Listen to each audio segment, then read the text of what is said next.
Assalamualaikum warahmatullahi wabarakatuh. Baik, perkenalkan nama saya Muhammad Nur Hamim, NPM 035, asal Prodi Pendidikan Bahasa dan Sastra Indonesia. Di sini saya akan membaca tentang artikel Bahasa Indonesia menuju Bahasa Internasional. Banyak ahli bahasa berpendapat bahwa bahasa Indonesia sangat berpotensi menjadi bahasa internasional. Bahkan, Collins telah menunjukkan betapa potensialnya bahasa Indonesia menjadi bahasa dunia dilihat dari sejarahnya.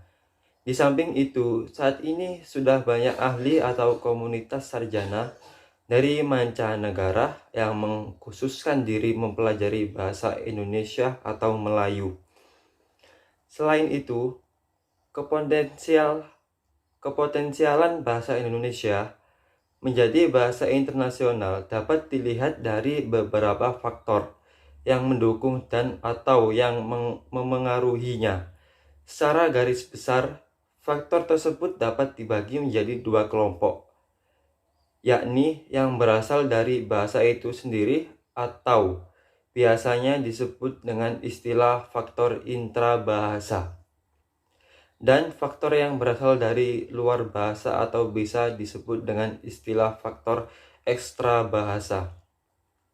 Pengelompokan itu sebenarnya tidak dapat dipisahkan secara tegas karena antara faktor intrabahasa dan faktor ekstra bahasa kadang-kadang hadir bersama-sama. Nomor 1, faktor intrabahasa. Faktor intrabahasa antara lain meliputi sistem bahasa.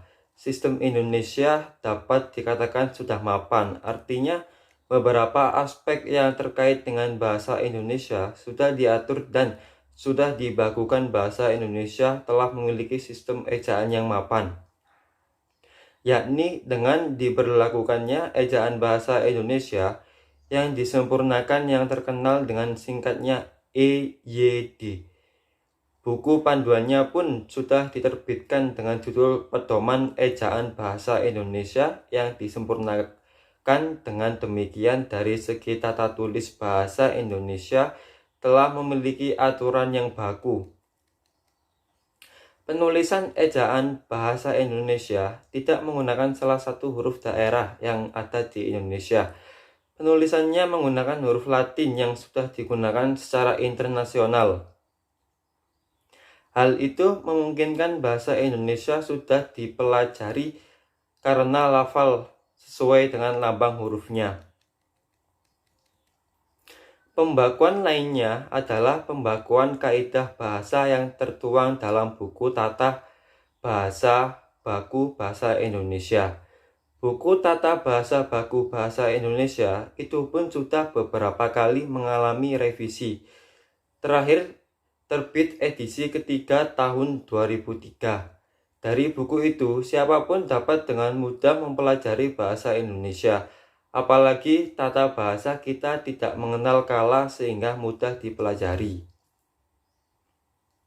Terkait dengan pembakuan suatu bahasa, kita tidak dapat terlepas dari keberadaan kamus. Kamus inilah yang dipakai sebagai sarana untuk pembakuan kosakata yang digunakan dalam sebuah bahasa. Adanya kamus dapat menunjukkan bahwa beberapa banyak kosakata bahasa tersebut dapat digunakan untuk mengungkapkan ide, menjelaskan pengetahuan, dan mengekspresikan sikap oleh penuturnya. Kekayaan ide, pengetahuan, dan sikap penuturnya tersebut dapat dilihat dari jumlah kosakata yang termuat dalam kamusnya.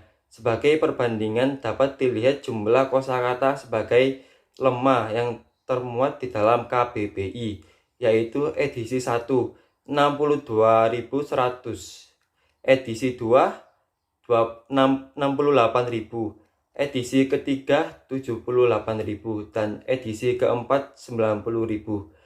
Perubahan jumlah kosakata dari edisi ke edisi menunjukkan bahwa kosakata bahasa Indonesia mengalami perkembangan yang luar biasa. Dari apa yang dikemukakan di atas, dapat dikatakan bahwa bahasa Indonesia mampu berperan sebagai bahasa ilmu pengetahuan dan teknologi serta mampu sebagai wahana komunikasi di dunia politik, bisnis, pariwisata, seni, budaya, dan sebagainya.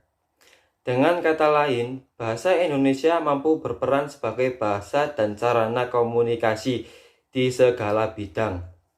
Dengan demikian, dapat dipastikan bahwa bahasa Indonesia juga mampu sebagai sarana komunikasi di dunia internasional.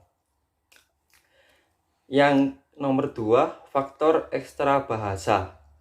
Faktor ekstra bahasa dapat digolongkan ke dalam dua kelompok, yakni faktor yang dapat memengaruhi secara langsung dan faktor yang dapat memengaruhi secara tidak langsung.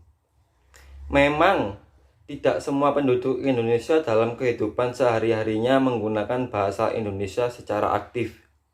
Tetapi hampir semua penduduk Indonesia mengerti bahasa Indonesia.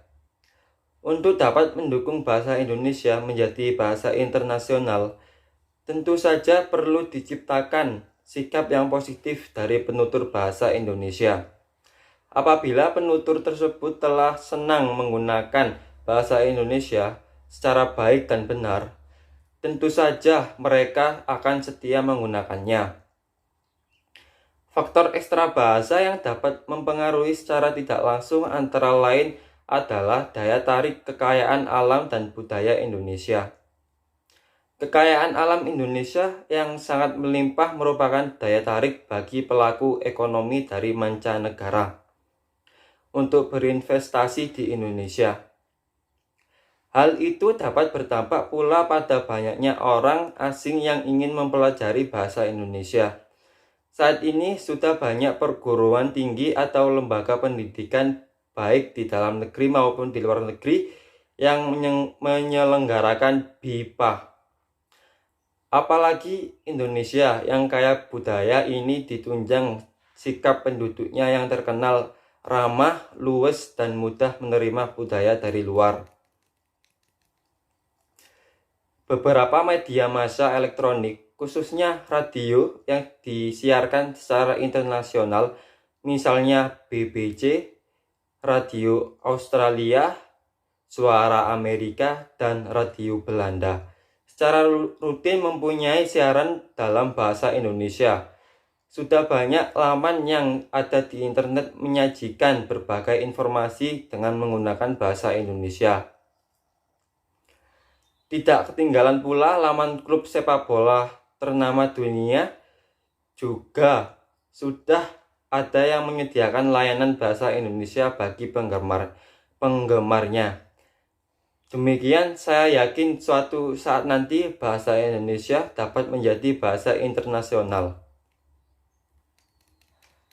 Penutup, dengan memperhatikan arah dan perkembangan bahasa Indonesia yang sudah jelas dan pasti tidak dapat dipungkiri bahwa Indonesia dapat menjadi bahasa internasional. Kita sebagai pengguna bahasa Indonesia harus mendukung arah tersebut dengan menggunakan bahasa Indonesia dan lebih mengutamakan penggunaan bahasa Indonesia daripada bahasa asing. Terima kasih.